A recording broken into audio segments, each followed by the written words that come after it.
Então, nessa aula hoje, nós vamos falar sobre vistas ortogonais, isso está na página 69, tá? E aí nós vamos discutir um pouquinho sobre a perspectiva, que é uma técnica utilizada quando você quer representar a profundidade, né, em alguma obra que você está fazendo, pintando, ou alguma coisa que você está desenhando. Tá? Então é isso que nós vamos ver aí nessa introdução.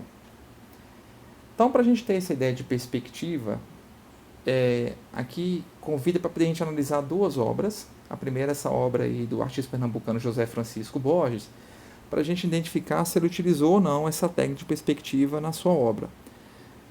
Quando essa técnica é utilizada, a gente consegue perceber na imagem, né, no quadro, na figura ou numa pintura, se os objetos estão mais distantes ou mais próximos da gente. Olhando aí para essa obra, né, Lampião e Maria Bonita, a gente não consegue ter essa noção, concorda? A gente não sabe quem está mais próximo, quem está mais distante. Parece estar todo mundo desenhado do mesmo tamanho, né, usando as mesmas dimensões. Então, quer dizer, ele não utilizou aí a preocupação de perspectiva, né, nem de o uso das proporções, para a ideia de profundidade para a sua obra, tá bom? Agora, olha essa outra obra aqui de Portinari, né, O Mestiço.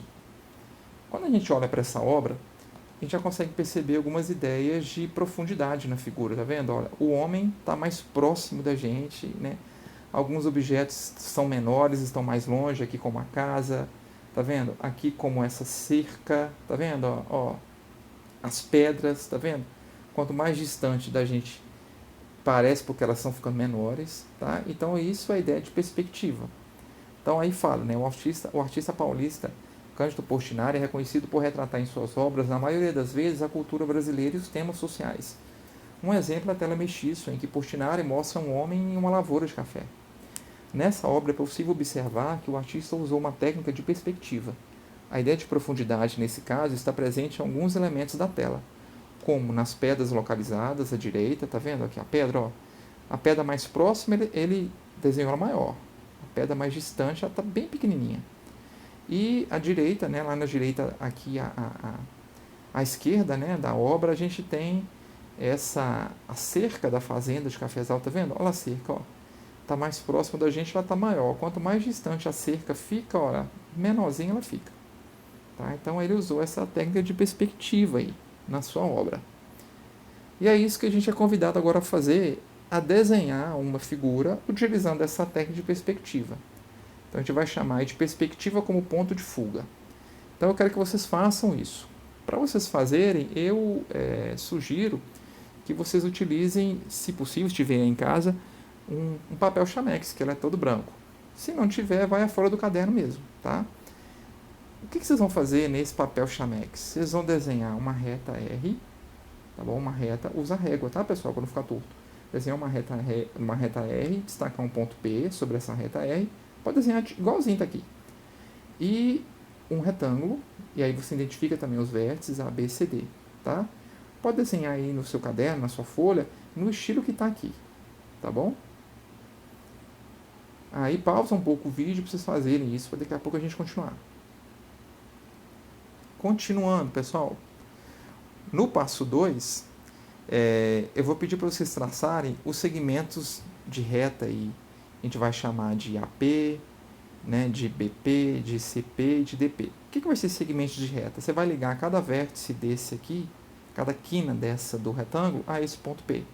Tá vendo que aqui tá clarinho? Então desenha aí com um lápis mais claro, não precisa fazer nada muito forte não, porque em destaque aqui continua sendo o meu retângulo. Então pausa o vídeo aí e faz essa etapa. No passo 3, pessoal, continuando aí, vocês vão desenhar para mim uma reta, primeira coisa, uma reta S, paralela a essa reta R. Pode desenhar mais ou menos usando essa ideia de distância da reta R e do retângulo, tá bom? Depois que vocês desenharem essa reta S, vocês vão marcar para mim um ponto E. Esse ponto E, ele é o encontro dessa reta S que eu acabei de desenhar com esse segmento aqui de reta AP, que já estava pronto. Então esse ponto E está no encontro das duas. Você vai desenhar também um ponto F, que é o encontro da minha reta S, que eu acabei de desenhar, com esse BP aqui, tá bom? Então, pausa o vídeo aí e faz essa etapa. Continuando, no passo 4, eu vou pedir para vocês traçarem essa reta T paralelo ao lado AD, tá vendo? Essa reta T aqui, ó, ela é paralela a esse lado AD do retângulo.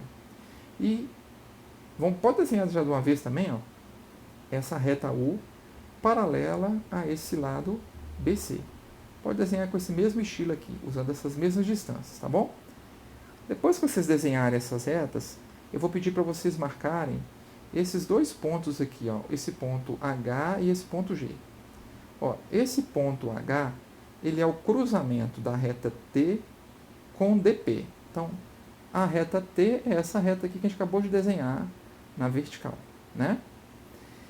Esse DP é esse lado que a gente já tinha desenhado anteriormente. Então, o encontro desse DP com essa reta T, eu vou marcar de ponto H, tá bom?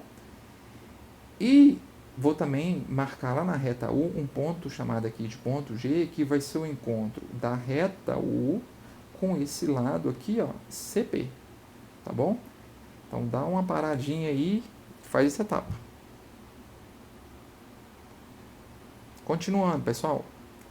O passo 5, eu vou pedir para vocês ligarem os pontos correspondentes aos vértices do bloco retangular e pintar as faces. Então, vamos por parte. Primeira coisa aqui, vocês vão ligar esses pontos. Então, vai ficar o ponto RH, que na verdade já estava ligado, porque estava sobre a reta T. O ponto F G, que também já estava ligado, porque estava sobre a reta U. O ponto EF já estava ligado também, porque estava sobre a reta S. Agora esse ponto aqui estava ligado, não. Então, vocês vão ligar ele, tá bom? E aí, o que vocês vão fazer? Vocês vão colorir as faces desse sólido. Olha a minha sugestão, fazer como está aqui, ó. Se eu usar aqui para essa face, pode ser o azul ou qualquer outra cor um pouco mais forte. E para as demais, para essa aqui e para essa, um azul um pouco mais claro. Que aí, tá vendo que você tem uma ideia de perspectiva, ó, repara, ó, parece que você está ampliando esse retângulo até chegar aqui, né? Uma ideia de 3 dimensões. Essa é a ideia de perspectiva, tá bom? Projeção ortogonal. Além dos desenhos com a técnica de perspectiva cônica com o ponto de fuga, é possível fazer representações de objetos tridimensionais usando a ideia de projeção ortogonal sobre um ponto. A projeção ortogonal de um ponto P em um plano, em que ele não está, corresponde ao ponto P1, né, desse plano. De maneira que, se eu conseguir uma reta ligando P a P1, essa reta vai ter que ser perpendicular ao plano, ou seja, vai ter que formar um ângulo reto com esse plano. Pessoal, essa ideia de projeção ortogonal aparece muito no Enem, então é muito importante ficarem ligados com isso aqui, tá? Então, olha um exemplo. Você tem aqui o plano, e eu tenho um ponto P aqui em cima, fora do plano. Eu quero desenhar uma projeção ortogonal desse ponto P no plano. O que é a projeção ortogonal? Como se fosse uma sombra. Imagina que eu tivesse uma lanterna, né, uma luz vindo de cima para baixo, iluminando esse ponto P. E apareceu uma sombra desse ponto P aqui no plano. Essa sombra está onde? Essa sombra está aqui embaixo, tá? Que equivale aqui a esse ponto P1.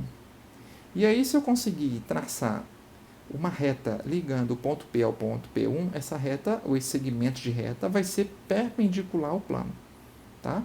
É isso que está falando aqui. Já a projeção ortogonal de uma figura geométrica plana ou espacial em um plano corresponde à projeção ortogonal de cada ponto dessa figura. Observe. Projeção ortogonal de um cilindro em um plano. Imagina que isso aqui seja uma lata, tá? Aí aqui seja uma mesa e você esteja com uma lanterna iluminando de cima para baixo. Onde é que vai aparecer a sombra dessa lata? Aqui na mesa. E essa sombra dessa lata vai ser o quê? Vai ser exatamente um círculo. Então eu falo que o círculo é a projeção ortogonal dessa lata sobre esse plano. No caso aqui eu falei sobre essa mesa, que é a mesa da ideia de um plano. Projeção ortogonal de um cubo em um plano. Imagina que eu tivesse aqui um cubo e aqui seja uma parede, tá? E aí se eu tivesse com uma lanterna aqui, ó, vindo nesse sentido iluminando o cubo, qual que seria a sombra desse cubo na parede? Aqui. E essa sombra vai ser o quê? Esse quadrado. Então eu falo que esse quadradinho aqui é a projeção ortogonal desse cubo sobre esse plano. No caso que eu falei aqui sobre essa parede, porque a parede também dá a ideia de plano. Um outro exemplo de projeção ortogonal. Eu quero fazer a projeção ortogonal de uma pirâmide quadrada em um plano. Então, eu tenho aqui a pirâmide quadrada e eu quero fazer a projeção ortogonal nessa parede. Então, imagina de novo aqui a lanterna vindo aqui, a luz vindo aqui incidindo sobre essa pirâmide. Onde é que vai aparecer a sombra na parede? Aqui, ó. E essa sombra vai ser o quê? Um triângulo. Então, o triângulo é a projeção ortogonal dessa pirâmide nesse plano, aí da parede, tá bom?